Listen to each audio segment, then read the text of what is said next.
Between 1815 and 1850, some 5 million people emigrated from Europe to North America. Most of these immigrants settled in the United States, but at least 1 million of them made their home in Canada. This great migration, as it has been called, was many times larger than any previous population movement from the Old World to the New. And if there was one force propelling this huge wave of humanity across the Atlantic, it was this: steam. Not only the steam that would eventually be powering more and more of the immigrants' ships across the ocean, but also the steam which had done more than anything else to drive these people from their homes in the first place. The principle that water expands as it turns into steam and can therefore be used to do mechanical work was first put to practical use in the late 1600s to pump water out of tin mines. Then, in the 1780s, the Scotsman James Watt discovered how to convert the simple up and down movement of the early steam pumps into rotary action. He thus created a steam engine that could turn the wheels of industry in everything from textile mills to coal mines to railway engines. A massive steam-powered shift from a simple rural way of life to a society dominated by machines. A social and economic upheaval that has become known as the Industrial Revolution, which soon spread across Europe and eventually throughout the world, but which began in Britain.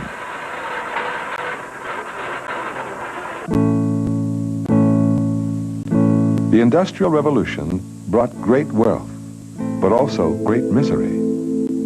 Hundreds of thousands of people were uprooted.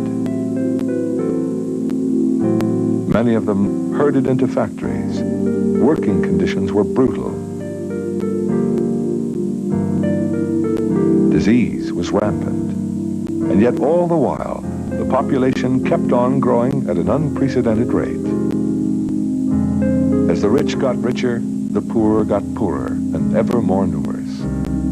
Escape from these appalling circumstances was impossible while Europe was still involved in the Napoleonic Wars. But when the French Emperor was finally crushed once and for all on the fields of Waterloo in 1815, the floodgates were opened, permitting huge numbers of people to seek refuge in the New World. Englishmen, Scotsmen, Welshmen, soon to be followed by Germans and Scandinavians, who had also had their lives turned upside down by the economic turmoil of the times. But the largest single group were the Irish, because it was Ireland which had suffered most of all from the havoc wrought by the Industrial Revolution. Ireland had been united with England in 1801, but the economic advantages were all one way. As England increased both her agricultural and industrial productivity, the Irish economy grew weaker than ever before. The problem was compounded by the fact that Ireland's mainly rural economy was based almost entirely on one crop, the potato. This vegetable had first been introduced to Ireland from South America in the 1500s. Since the potato is such a nutritious food, yielding 4 times as much carbohydrate per acre as wheat, it had first been a great boon to the Irish. By 1840, the population of Ireland had soared to over 8 million people. But then disaster struck with the onset of a catastrophic potato blight in the mid-1840s, which was to cut down the Irish population by 1/3. Over 1 million people died of starvation, and a further 1.5 million literally fled for their lives to Canada and the United States, swelling the already large number of Irish expatriates in North America. Until the Great Migration began to gather momentum after 1815, these colonies weren't really British at all. Apart from small groups of surviving native peoples, the Maritimes and Upper Canada were populated almost entirely by expatriate Americans, either loyalists or other settlers who had moved here from the United States shortly before or after the American Revolution.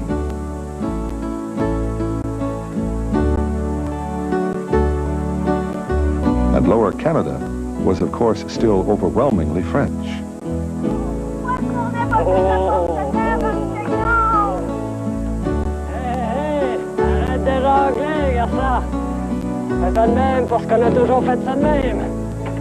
But the flood of new colonists from Europe at the end of the Napoleonic Wars was to change all that.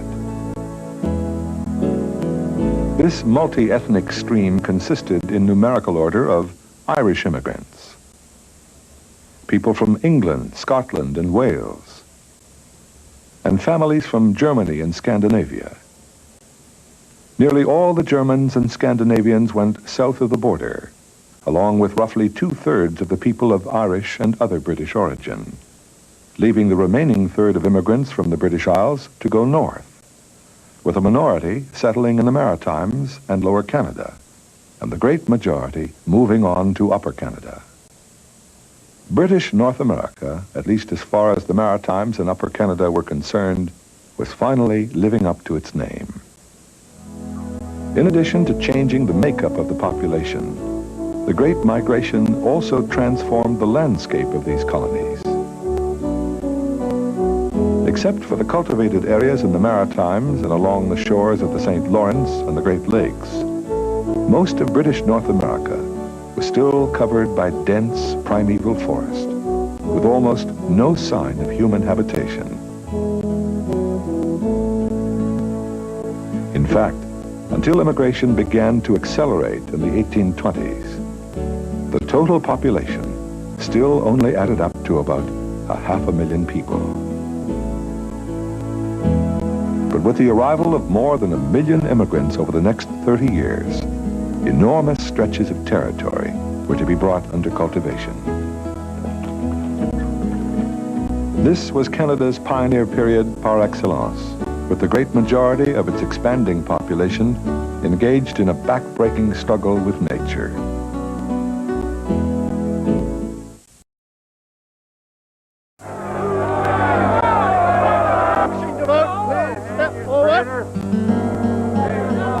In the late 1830s, a number of violent clashes occurred between radical political groups and government forces. These confrontations were part of two sometimes very bloody rebellions, which took place almost simultaneously in both Upper and Lower Canada. To understand the causes of these rebellions, we have to take a look at how British North America was governed in the early 1800s. These colonies supposedly had representative government, but they operated very differently from today's democracies. Modern Canada, for instance, is governed by a cabinet, which is responsible to Parliament, whose members are in turn responsible to the people. This is government from the bottom up. Back in the early 19th century, each of the British North American colonies also had a cabinet consisting of an executive council, as well as a parliament called an assembly. And the members of the assembly were also responsible to the people. But that's where the resemblance ended. For the council was not responsible to the assembly. Instead, it was made up of prominent local citizens who had been appointed by the British governor of the colony. But since the governor almost always sided with the council, and since the council could ignore the wishes of the assembly, its members were free to run the colony any way they liked. This was government from the top down, and naturally tended to lead to an abuse of power. The two most blatant examples were Upper Canada where the council was dominated by a group that became known as the Family Compact, and Lower Canada, where the council was controlled by a group referred to as the Chateau Clique.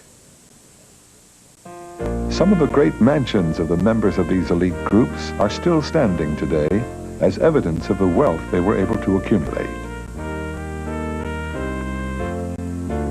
They achieved this in various ways.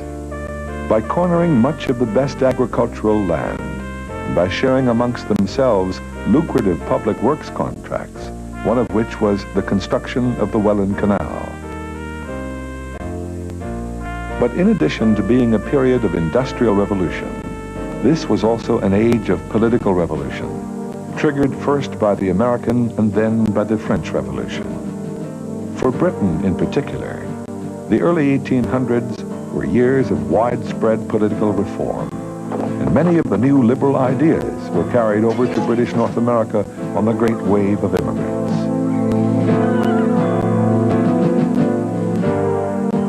During the 1820s and early 1830s, opposition to the ruling elite in these colonies grew stronger and stronger. This opposition was especially fierce in Lower Canada, where the gulf between the rulers and the ruled also took on an ethnic dimension. In spite of the recent influx of British immigrants, at least 80% of the population of Lower Canada was still French Canadian, and the members they elected to their assembly were therefore also largely French Canadian. And yet, the Chateau Clique, who ran their executive council, consisted almost entirely of English Canadians. So, despite their numbers, the French Canadians were dominated politically by the English and had almost no say at all in the way they were governed. But storm clouds were gathering in both Upper and Lower Canada. Two leaders emerged to focus the people's resentment. In Lower Canada, Louis Joseph Papineau, and in Upper Canada, William Lyon Mackenzie. Things finally came to a head in the winter of 1837, when armed rebellions were launched in both provinces, heralding a new era in the political evolution of Canada.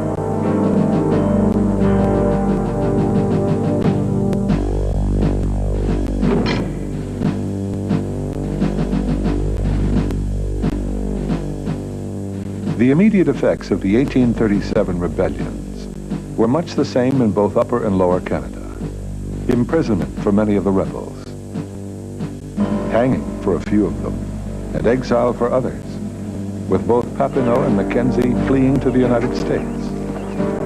For in the short term, these rebellions failed, mainly because they were promptly suppressed by the authorities in both provinces.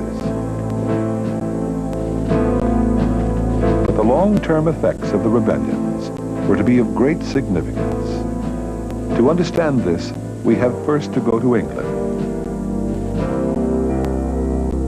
In 1837, Britain was at the pinnacle of her power. Queen Victoria had just ascended to the throne to find herself ruling over the mightiest empire in history. On top of this, the Industrial Revolution had by now transformed Britain into the workshop of the world, supplying more than half of the entire globe's manufactured goods. In the circumstances, it was hardly surprising if the British powers that be in Westminster had become rather complacent about Canada, taking the orderly development of their North American colonies for granted. But the Papineau-Mackenzie rebellions shocked the British out of their complacency. So they sent one of their brightest political thinkers to investigate, John George Lambton, 1st Earl of Durham. Lord Durham very quickly saw that the power groups, the executive councils, were indeed ignoring the wishes of the people as expressed through the assemblies. He therefore recommended responsible government for these colonies with the councils having to answer for all their actions to the assemblies. Although this obviously enraged the members of the family compact and the Chateau clique, it delighted both the French and English Canadian reformers. But Durham's second major recommendation was much more controversial. He believed that the crux of the Canadian dilemma was racial conflict between the French and the English. As he said in his report, I expected to find a contest between a government and a people. I found two nations warring within the bosom of a single state. Durham's solution was quite simply to attempt to turn the French Canadians into English Canadians by proposing that the mainly French Lower Canada and the predominantly English Upper Canada be merged into one united province.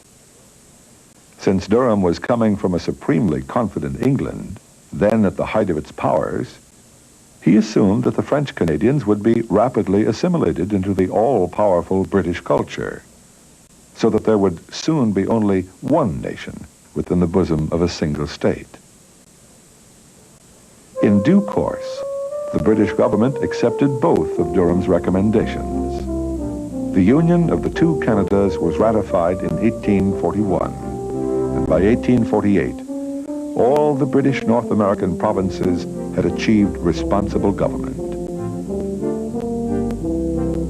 So Lord Durham's response to the Papineau-Mackenzie rebellions was both good and bad, depending on your point of view.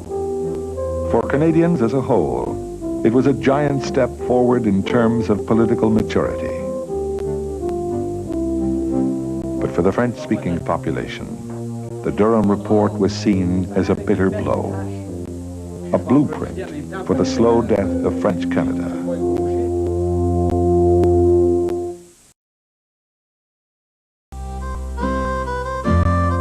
This is Fort Langley on the Fraser River, not far from the present-day city of Vancouver. It is a reconstruction of a Hudson's Bay Company depot that dates back to 1827 and which can claim to be the birthplace of British Columbia.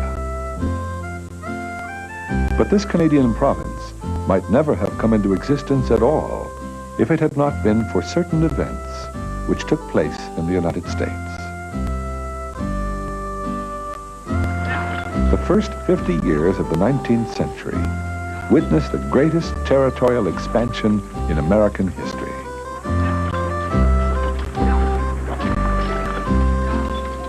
At the end of the 1700s, the United States only extended as far as the Mississippi. Almost everything west of this river belonged to Spain, including the western half of Louisiana that the Spanish king had acquired from Louis XV after the fall of New France. But at the turn of the century, Napoleon reclaimed the area for France and then resold it to the Americans 3 years later. With one stroke of a pen, this Louisiana purchase doubled the area of the United States. Now the settlers and land speculators who were already streaming across the Appalachians were able to cross the Mississippi as well, and to dream of dominating the landscape all the way to the Pacific.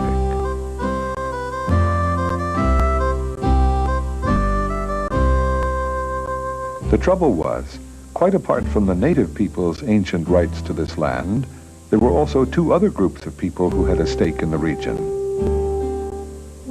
In the south, the Spanish rulers of Mexico,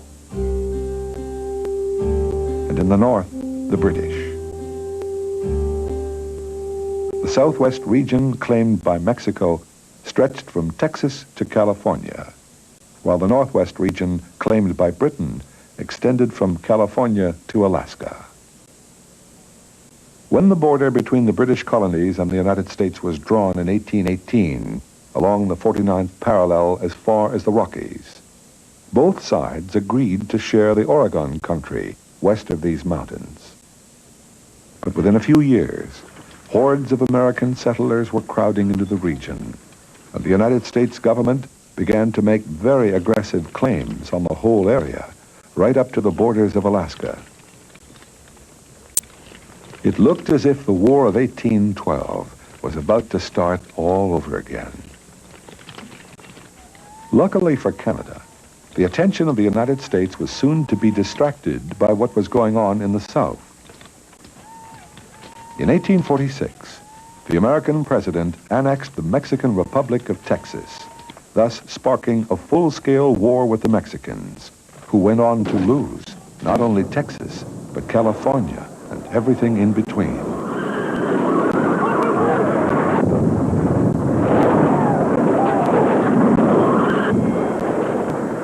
While the battle was raging in the South, Britain was able to negotiate a treaty with the United States that extended the 49th parallel to the Pacific and gave the British all the land north of this line, in addition to the whole of Vancouver Island, which, just in case the Americans changed their minds, the British declared a crown colony in 1849. Now that the international boundary was completed coast to coast, it seemed that the threat of an American takeover of Canada had been averted once and for all. But not so. In the same year that Vancouver Island became a British colony, the Americans discovered gold in California.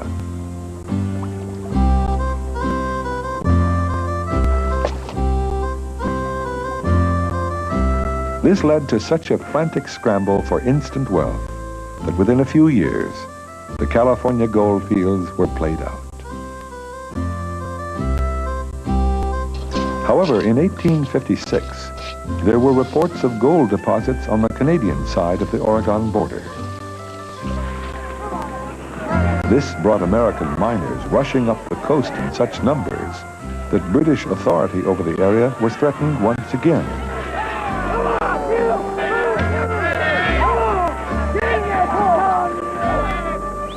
To secure her hold on the northwest coast, Britain proclaimed the mainland region another crown colony, with its capital at Fort Langley.